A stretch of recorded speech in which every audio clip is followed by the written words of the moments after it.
Okay, so coming to a place of stillness and getting ready. So we just prepare ourselves as we normally do to switch off from our day for a moment by closing the eyes and bringing our attention inwards. And just relaxing the body, relaxing the face, the shoulders, the forehead, the rest of the body, just being comfortable. And then just 2 deep breaths and letting go with any sigh or anything that you like to just really let go and release. Inhale deeply and then let go with a sigh, however you feel like. And let go anything that you don't need for the next hour. And now bringing the attention to the point between the eyebrows or at the heart center, wherever your attention goes first, just leave it there. And we will chant Om 3 times. Om.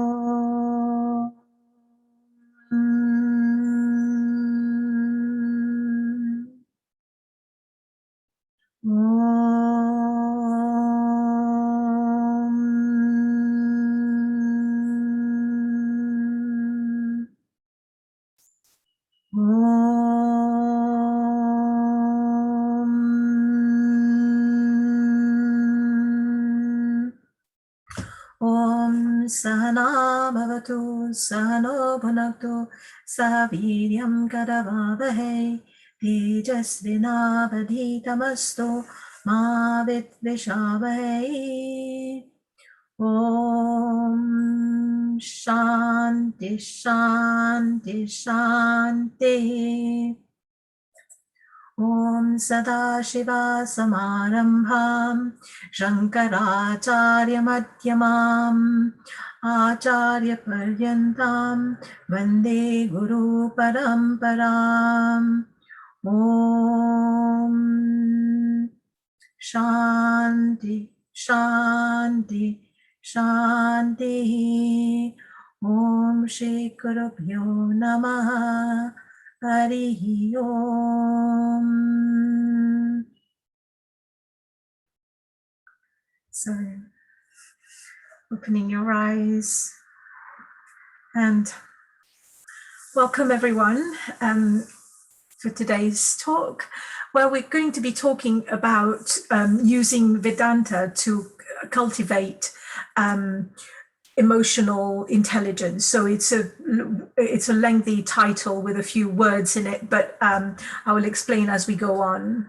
So Vedanta is the philosophy that we've been studying for the last year in some ways, and it is the philosophy of oneness, and which is what we've been looking at.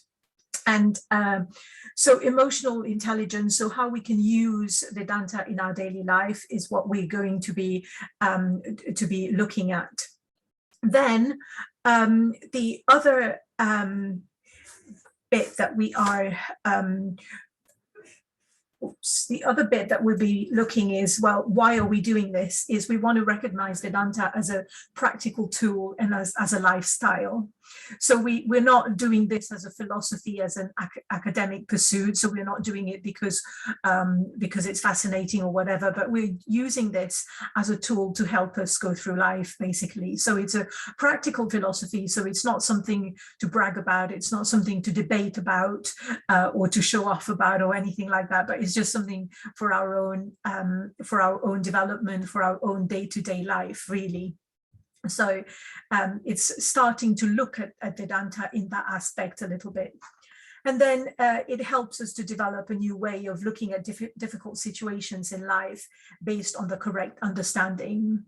So that's a little bit the objectives today. And then so want to start laying the foundation for some of the things that we will be discussing in our practical sessions to look at these issues.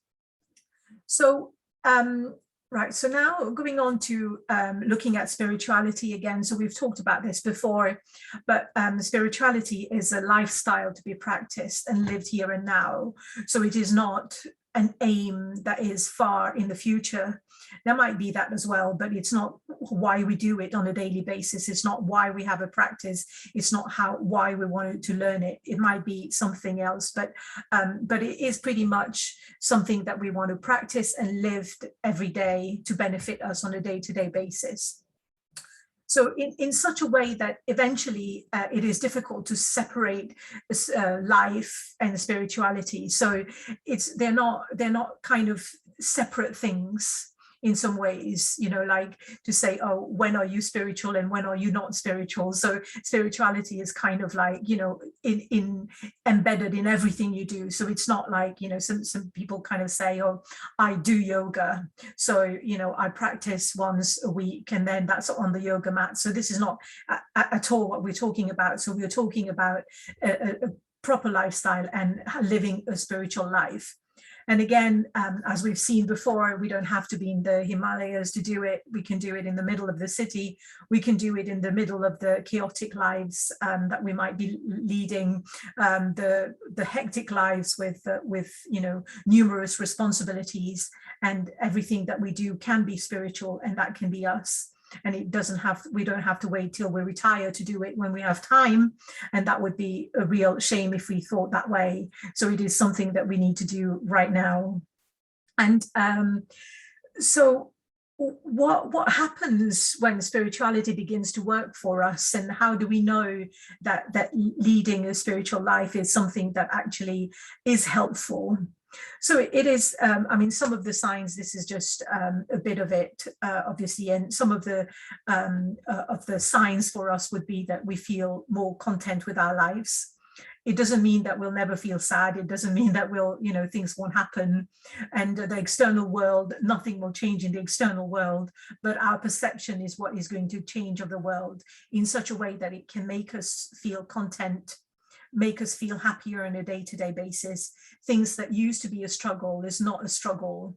And just really a new way of seeing life. I mean, you know, even things that we kind of think, oh, it's a bit routine, it's a bit boring, but doing it in a spiritual kind of way, everything, then that perspective changes and everything becomes a joy. And it's actually very, very true. So everything that we do, even the things that we now think of being very challenging, will become a joy. So that is when you start kind of really knowing that this is working for you. And then also the way we react to situations. And it doesn't mean that we'll never be angry, we'll never be, you know, but it just means that the way we react to these situations will also change in such a way that these things do not completely throw us into disbalance or into disequilibrium, or upset us in such a way that we kind of really at our rock bottom and can't come back up. So so really our reactions to situations is something that we will be able to assess. So again, it's not an external thing about how we know this is working for us, so nothing will change. We'll not be growing deadlocks, we won't be dreadlocks, we won't be kind of wearing all sorts of things and, you know, just amulets or whatever to kind of show this is what, you know, this is what's happening. But it's a very internal matter about what's going on. And also, you know, you'll always be joyful, and the people around you will start noticing it and will start thinking, oh, something's happening there eventually. But that's not the aim if we're doing it for other people, it's for us.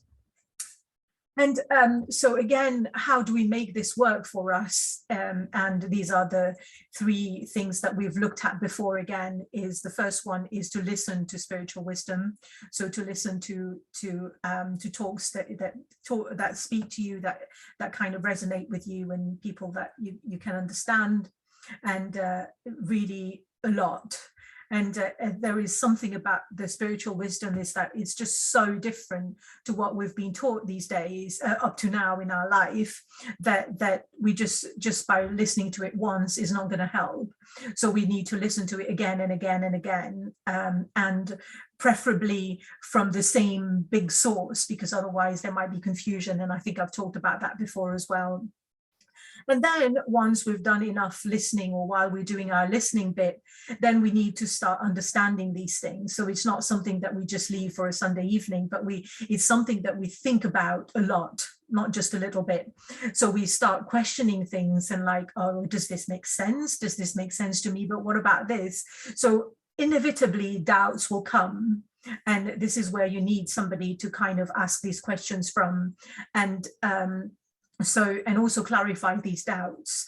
And so a good teacher will tell you when they don't know the answer, and they will find out for you. But also just, just to be aware that you need to know who to ask these questions from. And the aim of asking these questions is that for you to become intellectually convinced yourself. So it's not something that somebody is telling you, you've got to believe this. It's not like that at all. But it is something that you need to process yourself until it becomes clear and acceptable to your mind, to your values, to your context.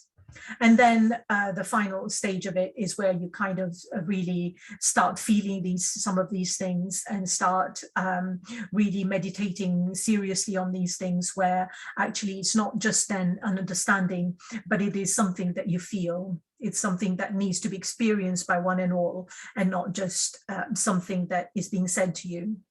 So this is the process of what is of kind of digesting this knowledge, if you like. Then I wanted to talk a little bit about the difference between intellectual versus emotional intelligence. So intelligence, intellectual intelligence is mainly knowledge about the outside world, is what we've been taught at school, mainly about, about the various disciplines, science, economics, and all these things about what's going on in the outside world, trying to explain things. And lots of it is extremely brilliant. And a lot of it is about understanding facts and about the external world. Whereas emotional intelligence is knowledge about ourselves and how to live our lives. So that's very, very different. So that's very experiential. Again, it's something that you experience yourself, and it's not something that gets taught in some way. So IQ, intellectual intelligence is what is very valued in this world, and that's we kind of value people with high IQ. I'm not saying the contrary at all, but the point to understand is that people with very high IQ with no EQ, emotional intelligence, then there can be that can be very problematic in this world. So by emotional intelligence, I'm also talking about values, about ethics, and all these things that we've talked about before. So if people are highly intelligent, or if knowing a lot of facts but then rejecting all these other things, then problems might occur. And if we analyze the problems in the world around us, we can see that how people with high IQ also end up with a lot of emotional problems, and with not being able to themselves be happy, even though at one level they are very successful in the way that we measure success in the current world. So so that is one thing that the education system has done, is it focuses on intellectual intelligence. There is no place in the curriculum for emotional intelligence, but it is something that we all know that is that we need on a day-to-day basis to be able to face life. So it's something that we want to cultivate, not just from bits here and there, but from the sources of the ancient knowledge from thousands and thousands of years ago. And so emotional intelligence in other way has got nothing to do with intelligence, or we might have been told, oh, you're not very intelligent, you'll never understand these things. It's not that at all. It is something that makes sense to us, and it's something that can be grasped by a lot of people. So in this context, what we normally say, if you've got the blessing to do it, you will be able to do it, no problem. And it's got nothing to do with having a high IQ or being intellectually recognized as brilliant or anything like that.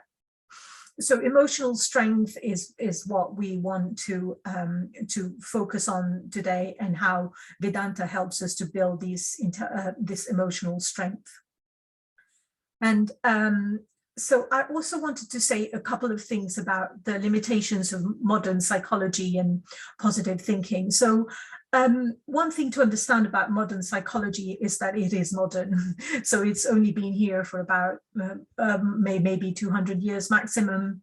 And from it's to fit in the world that we are today, and to help people the way it's been developed, and etc. It's completely devoid of any spiritual content. So that is, and it's got a very limited focus on the world and view of the world. It doesn't mean that it doesn't work. It doesn't mean that, but it just means that if it has a limited view of life and a limited view of the world, then it will have limited results. Which I think is not really contentious. I think we all agree with that, in the sense that, that well, people who have treatments with a psychologist, this has got to go on for a very long time, and then there are relapses, and then there are, so that, and one of the reasons is because what is being offered is something quite limited in some ways.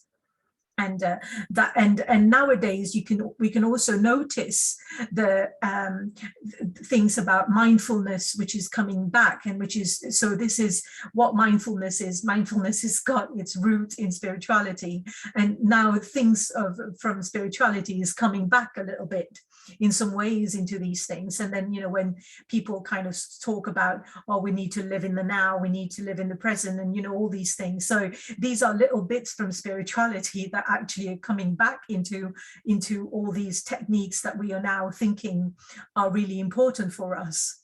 So some way we're trying to get back to this, but just to understand that bit of a limitation. And again, positive thinking is a great tool. I'm not saying anything contrary, but again, positive thinking allows you, asks you to think in a certain way, and then it tells you it's good for you. And but then there is a little bit of an issue as to, we are not intellectually convinced of why it is a good thing for us to do. We just know it is a good thing, we just hear it is a good thing, but then we don't understand some of the reasons behind these things. And then we also have to recognize that we are highly curious beings, and we want to know why, when even from little children start asking, but why is this like this? And and later on we kind of start we kind of ask less of these questions, but then we want to know, we want to understand, if somebody just keeps telling us, oh, you've got to be positive about this, but then a lot of people who are really struggling, after a while, they'll be like, okay, I'm tired of being positive now, nothing is happening. I've been positive for so long and I can't see the results, and things are still terrible, or, so I'm tired of being positive. So I don't know if that's something that you've experienced or heard, or so again, it is a great tool, but without understanding some of the underlying things, it can be a limited tool. So, or put in a more positive spin, what I'm trying to say is that modern psychology and positive thinking, with the correct understanding at the back of it, would be a great way for us to kind of look at things, is what I'm trying to say. So, right, so now, oh yeah, so this diagram here, don't know if anybody recognizes what this is. So this is a shock absorber in a car. Okay, so and what is it doing in a Vedanta slide? Okay, so basically, when we were talking about emotional intelligence, what emotional intelligence helps us to do is to absorb shocks of lives. Okay, so in just our roads, for instance, if you live in Sheffield, you'll know exactly what I mean. So there are loads of roads with lots of potholes. So if you're driving around, so there are two options. One option is to go and actually fix all the potholes. Okay, so all of them, and then you won't need any shock absorber in your car. But then how realistic is it to go and fix every pothole? So by the time you've finished the last pothole, the first one that you repaired is already gone, especially if we've had a winter or whatever. So, and so therefore, what we need, what is better option in this case, is for the car to be equipped with a shock absorber, so that when you go into the pothole, it actually doesn't bring your engine down, and it kind of protects you and the car a little bit. So it's exactly like that. I mean, you know, if we think of our lives with all the external world, with all the things, which is full of potholes. And that's what life is about. It's got loads of imperfect things, well, imperfect in some ways, and loads of things that are not to our liking or whatever. You know, things like coronavirus to hit us, and natural calamities and all these things. These we cannot do anything about. They will hit us. There is no doubt about it. But we need to have our internal shock absorber, so that we can do something about them, right? So that's exactly what we're talking about. So that's what this diagram actually represents.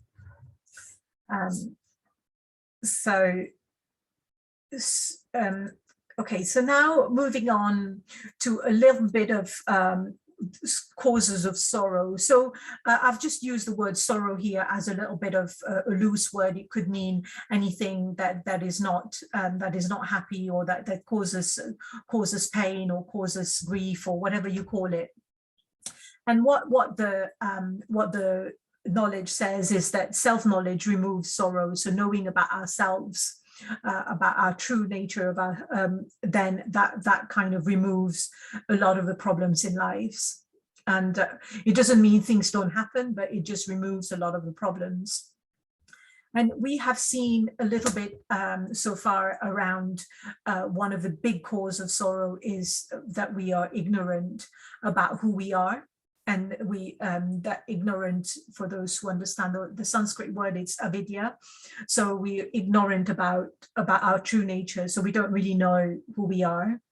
And we think on a daily basis that we are the body. So there is identification of the body. So sometimes we kind of say, you know, when we refer to our body, we say the body, but then sometimes we say I am not well today, you know, but it's not really you, it's the body that's not well. I am aching today. So you know, you might be referring to your muscles, but not. And so there is this always that confusion, or this over identification with our body that we've talked at length. And then there is also this over identification with the mind.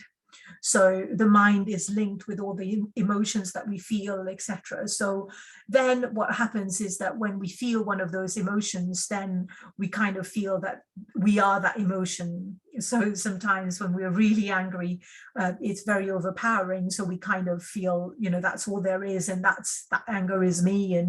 And also when we're very, very sad, we kind of identify with that emotion to such an extent that we think it's us really, but it's not. It's just an emotion that our mind is experiencing at that time. That's all it is.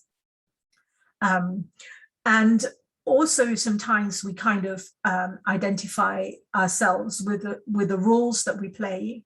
So it could be the roles as daughters, son, mother, you know, wives, husbands, so all these kind of roles, or employee or whatever. And then sometimes, you know, you can meet somebody and you say, oh, how are you doing, and how's your family is all right, and you know, you talk to them, and then everything is okay, but then they are feeling terrible because there's one thing that's actually not very well, which is probably something that's happened at work. So then what is happening there is that, you know, there is an over identification with your role as employee, and you know, and then that kind of, in a way, there can be a bit of a loss of perspective as well, where you kind of let that role of employee where one thing is going bad to kind of camouflage or just um, well, just tarnish all the other good things that's happening as well. And we all do that, I'm assuming sometimes, where one thing is going wrong and we over-identify with a role and then kind of think, well, everything is terrible because of that one thing that's going terrible in one way. And that's our over-identification with that role that we play. So, you know, so it's just something to think about, over identification with the role as well. So you can, if you just have got that at the back of your mind, you can perhaps sometimes we can recognize where we've over identified with a role. And I'm not saying we shouldn't, but it's just to kind of recognize it, at least, that this is happening. And then the other kind of cause is around misunderstanding of the nature of the world. And so the nature of the world, we've kind of looked at that a little bit before, and the nature of the self, or the Atman. So the world is something that's real. The world is something that's always changing. Everything is changing except the Atman, or the self with the big S. Okay, so everything else is constantly changing. And so it kind of seems very, very, very clear now that we're looking at this, and but then once we get into these situations, we kind of lose perspective of this. So this is not obviously an exhaustive causes of sorrows, but these are some that I wanted to look at today, and also over the next weeks or months. So now, understanding what is eternal and what is not eternal. So we've just talked about everything changes except the Atman. So I don't know if that's something that you accept intellectually at the moment, that everything else changes except the Atman.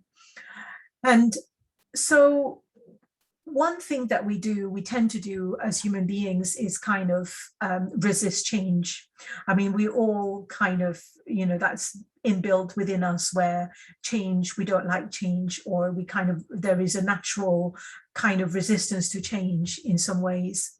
And resisting change can be problematic.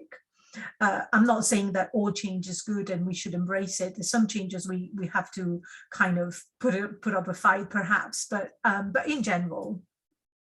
So resisting change, as we have seen in the world, is very problematic. So it's really unrealistic expectations. So we expect things to be like when we were children, and when you know, when so these again are very, very unrealistic expectations of things not changing. So, you know, we expect people with very young children, they love their children and love to see them, and then they expect, oh, they will not grow, or you know, don't want them to grow. And we all know that that's an unrealistic expectations, and we don't want them to leave home, we don't want them to, you know, and so it's just this thing which is quite normal within us, this, but it is accepting that, you know, obviously everything will change one day. And I think I've mentioned that to you before as well, is that, you know, none of the cells that we have in our body now are the same as we had when we were born. So so everything changes around us, and the nature is such a way that weather is changing, and everything is changing. And you know, nostalgia is something that also holds people back. I mean, it's nice to reminisce now and again, and to, you know, but nostalgia is something that kind of let people live in the past and expect that same things to happen.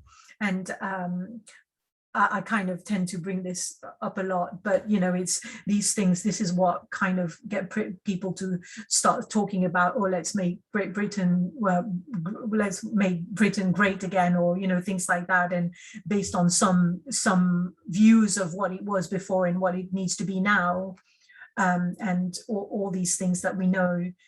there's no going back.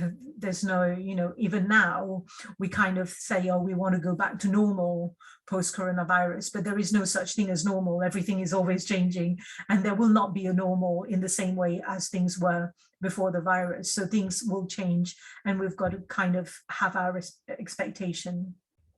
And then comes the body, obviously. So our body, and I don't know if this has happened to you, but the first time you start seeing gray hair, and we pull them out, and then we just kind of, and then there comes a time when we kind of, there's far too much, and then we give up and say, okay, now we'll probably start dying, and then after a while we'll just say, okay, now we'll give up that as well. And so, it's just saying, it's just recognizing that everything will change.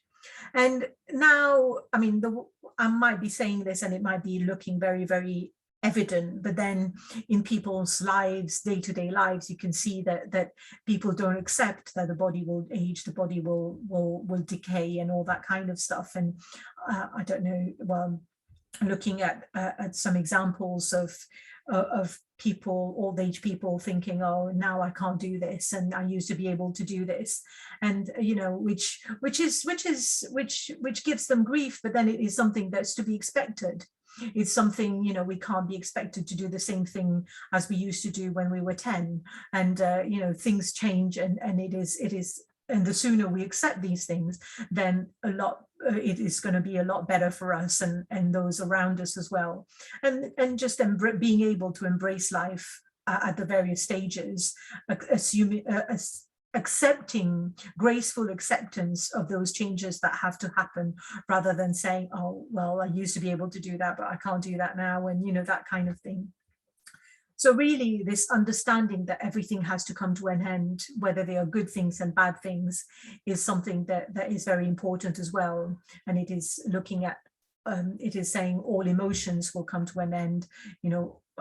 Most periods of joy, holidays come to an end, and everything will come to an end, whether they're good things and bad things. So sometimes we're very happy when bad things come to an end, but then not when good things come to an end, then we don't accept that in the same kind of way. But it is something that we have to expect, that this is the nature of things.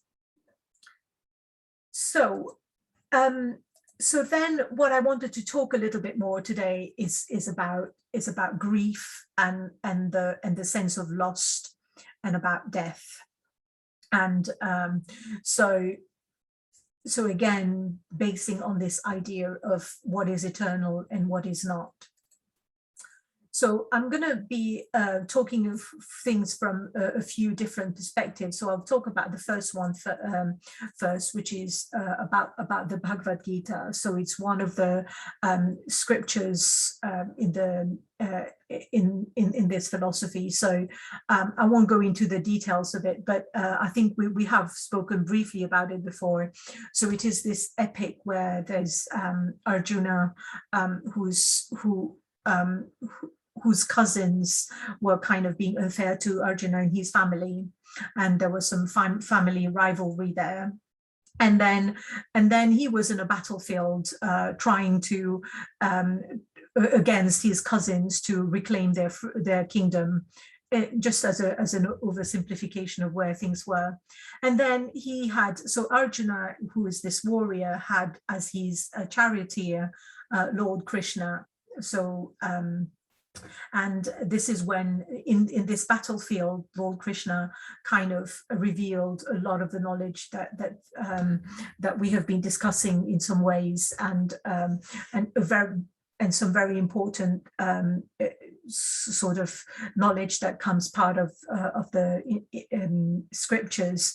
And so what Arjuna was very sad about at the beginning of that war, and he was really sorrowful, and he was full of grief to such an extent that he was completely emotional, and he just didn't want to fight. I mean, he is a great warrior, and he almost knew that he could fight, he could win this war, and he was very confident about his warrior abilities. But he was very, very sad because his relatives were on the other side of the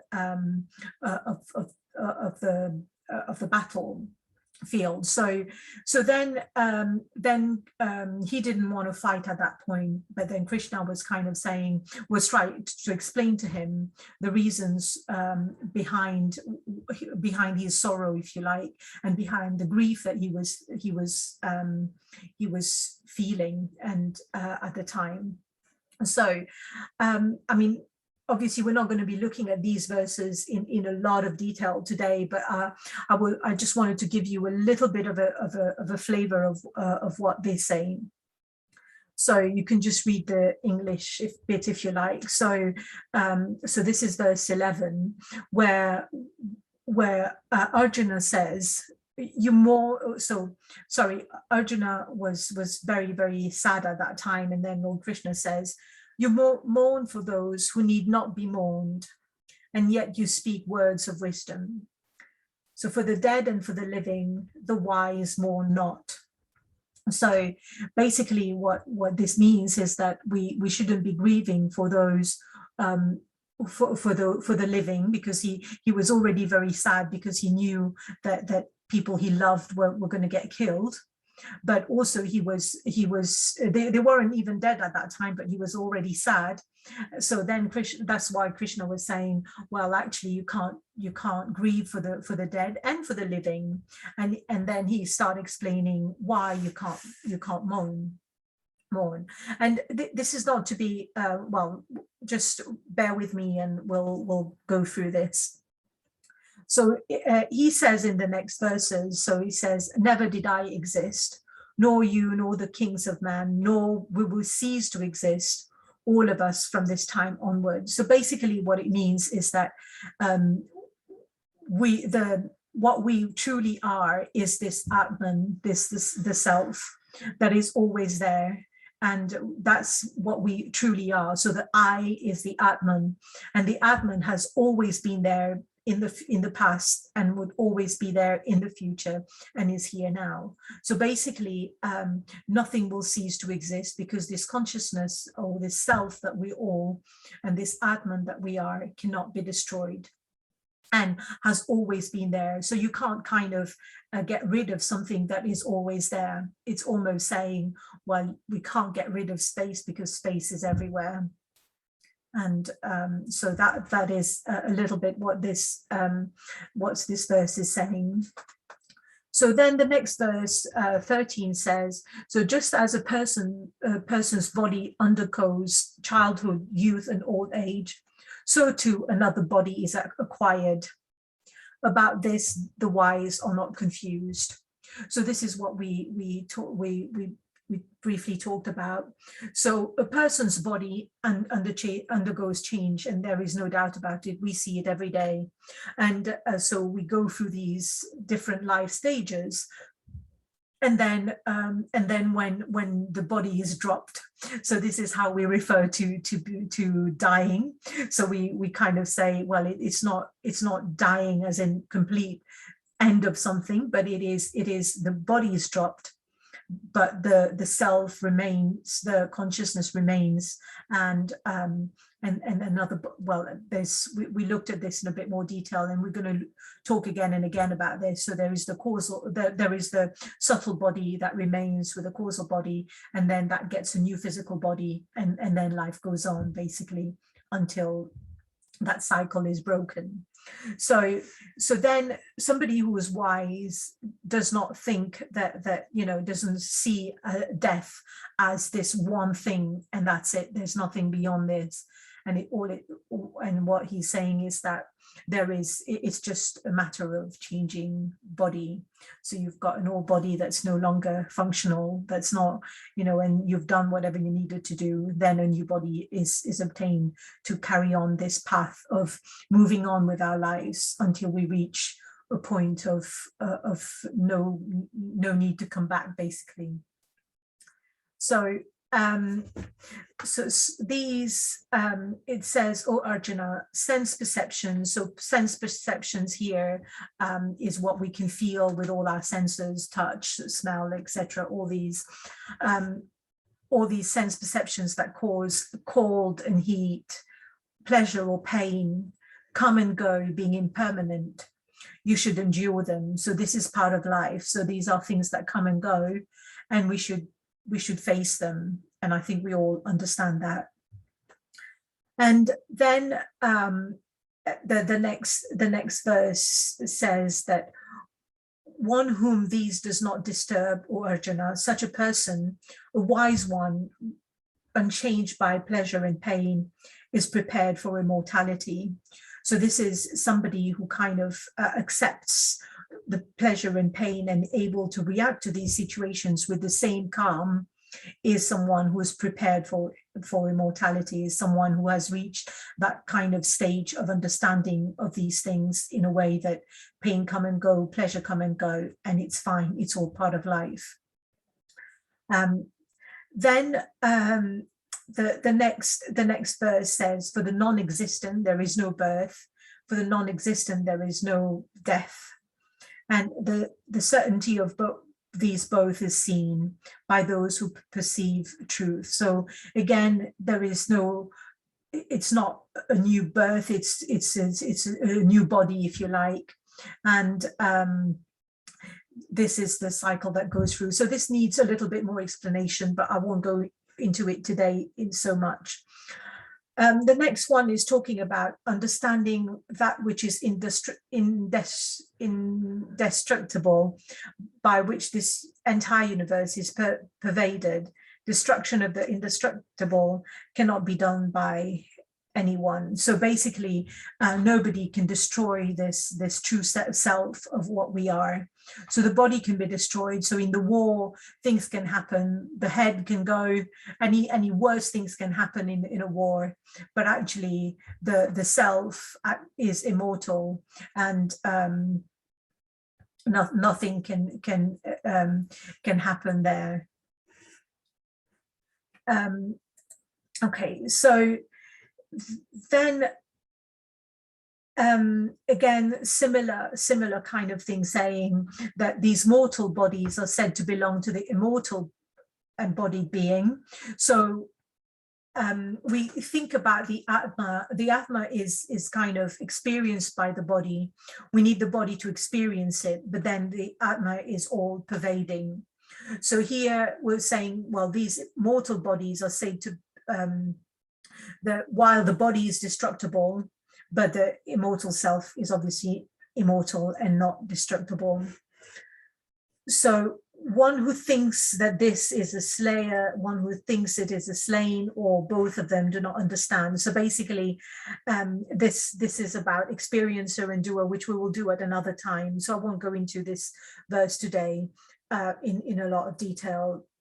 But again, I just wanted to kind of look at this verse here, which is verse number 22. So it's saying, just as casting off all clothes, a person take new ones, so too casting off all bodies, the embodied being takes new one. So that's what death is. So he is trying to explain that the death is just a change of clothes, essentially, is what is happening. And it is inevitable. And it is something that we have to come to terms with and accept. And the sooner we accept it, the better it is. So you're saying that weapons cannot pierce this embodied being. Fire cannot burn it. Water cannot wet it, nor can wind wither it.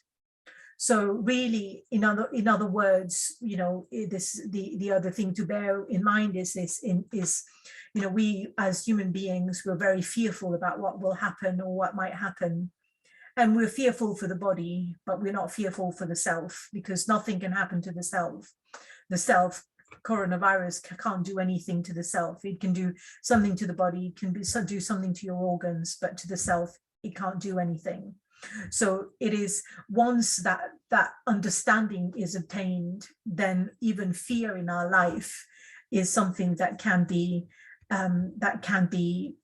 managed and eradicated when we are really in tune with who we are, that true understanding of who we are and what can happen to us and what can't happen to us, knowing full well that something will inevitably happen to the body.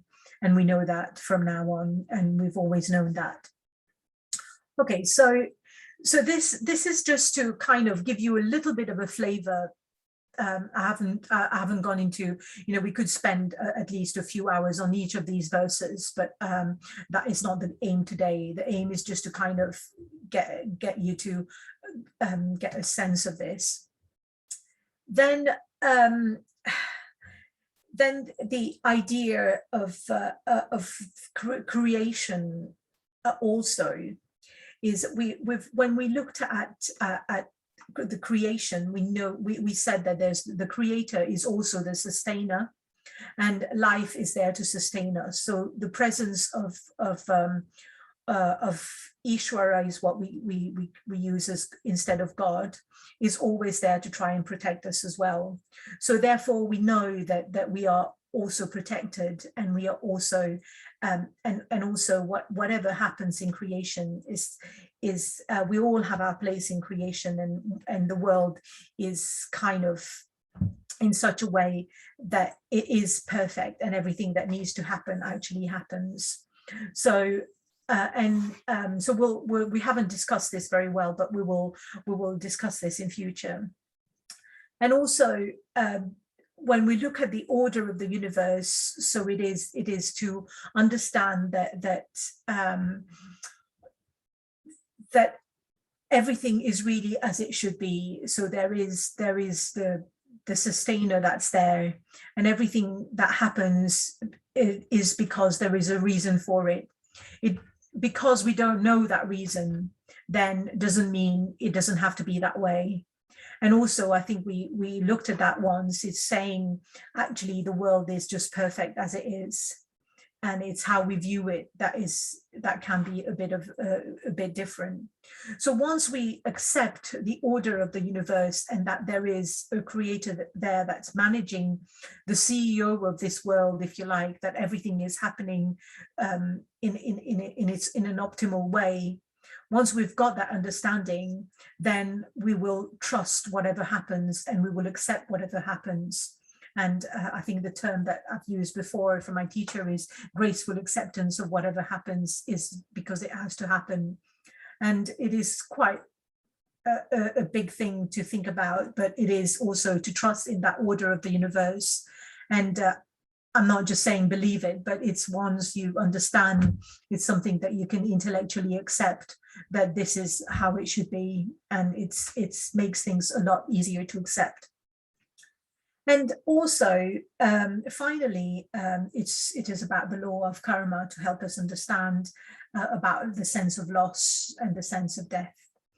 So in the theory of karma, a long time ago, we kind of looked about at why we are born in the place that we are born, why we've got the body we've got, why we've got the parents we've got, and some of the situations in life that we think we can't change, that we can't possibly change.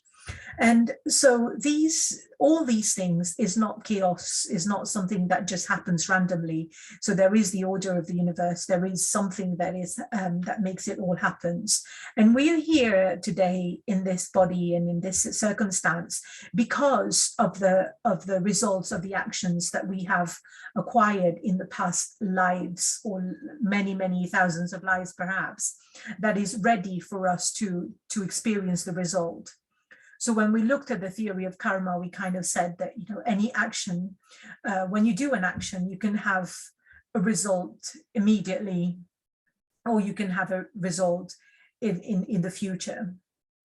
Okay, so again, some of the actions that we did in the past that are ready for us to experience now is what constitute the circumstances of our birth, and it also determines in some ways the length of this life. So we will be living in this life until we have exhausted all these things that we are meant to be experiencing in this life. So the Sanskrit word was the prarabdha karma, so you don't need to worry about any of the green words. So this is when life will finish. So when we have experienced what we are meant to be experiencing in this life.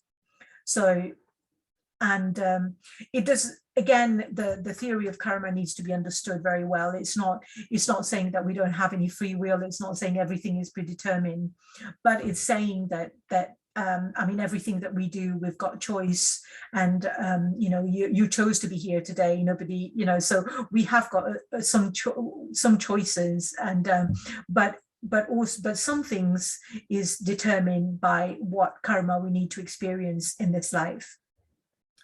So I'll talk about this point here. So when we talked about the theory of karma, we looked at green apples and red apples. So red apples were like the juicy ones that gives us pleasurable results, or and the green apples were the ones that make us feel sad, or so that's punya and papa, if you like. So and so and what the law of karma also explains to us is that when we are experiencing something that we would rather not experience in life, which is pain or a painful experience or something, then we could think of it as something terrible, and you know, and start questioning, why is it happening to me? Or but once we've really fully understood the law of karma, what it means is that it is an opportunity for us to experience what it is that we need to experience as part of this life. And once we've accepted this, then all these green apple experiences that we resent so much can be seen in a completely different sort of way. Okay, this had to happen to me, and now I've moved on, so it has happened, and it has given me that opportunity. This is now done on my account, if you like. You know, I've done this, I needed to do this, and therefore it leaves me the time to move on, essentially. So again, we will explore these in a lot more detail. And also sometimes when it comes to this idea of death and loss, a lot of times we go into these ideas of thinking, oh, or maybe if I'd done this, I wouldn't, you know, this person wouldn't have passed away, or maybe when they were alive, I could have done this and this and this. And really speaking, there might be some very obvious lessons to learn, but then that's about it. But then beyond that, we cannot spend time thinking about what could have been done, because what we're trying to do now is to take responsibilities that are beyond ours, because something that has happened about a person's death, or you know, or whatever, if is something that we haven't got control of. So there is a bigger order, there is a bigger controller of things there.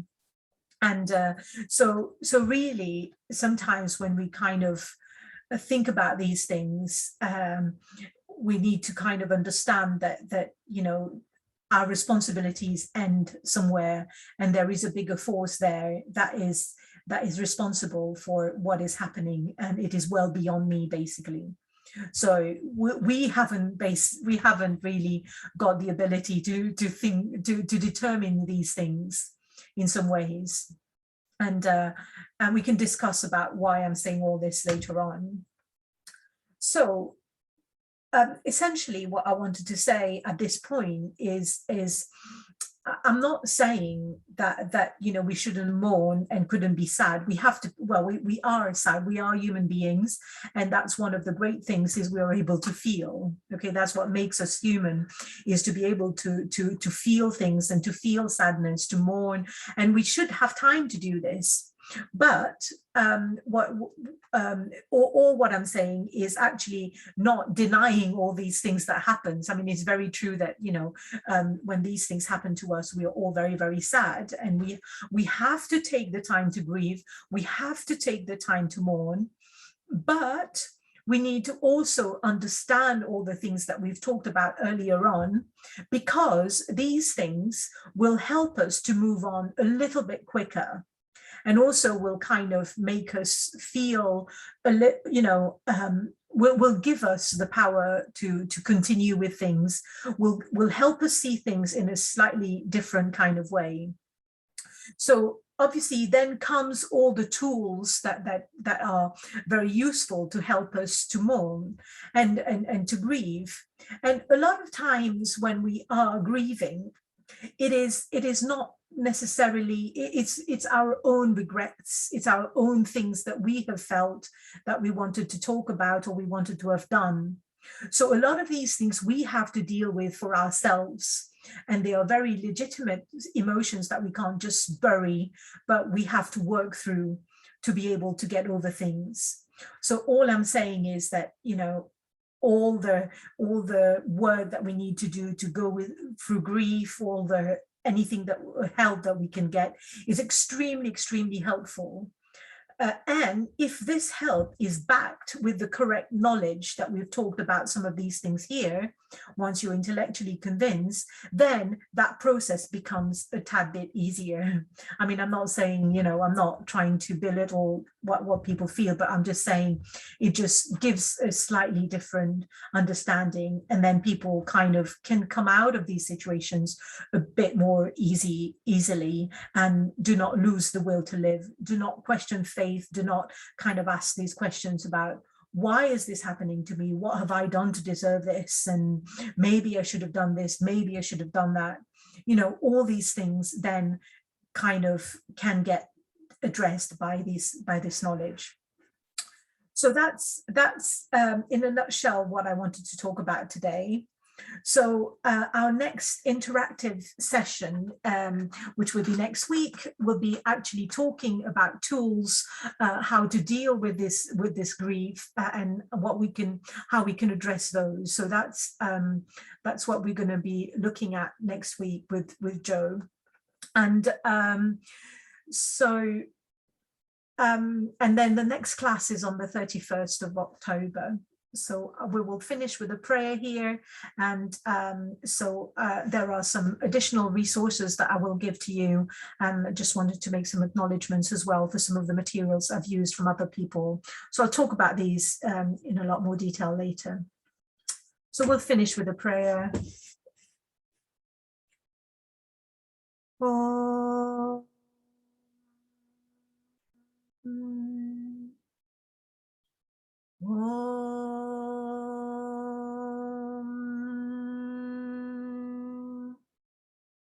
Om Purnamada Purnamidam Purnat Purnamudachyate Purnasya Purnamadaya Purnamevavashishyate.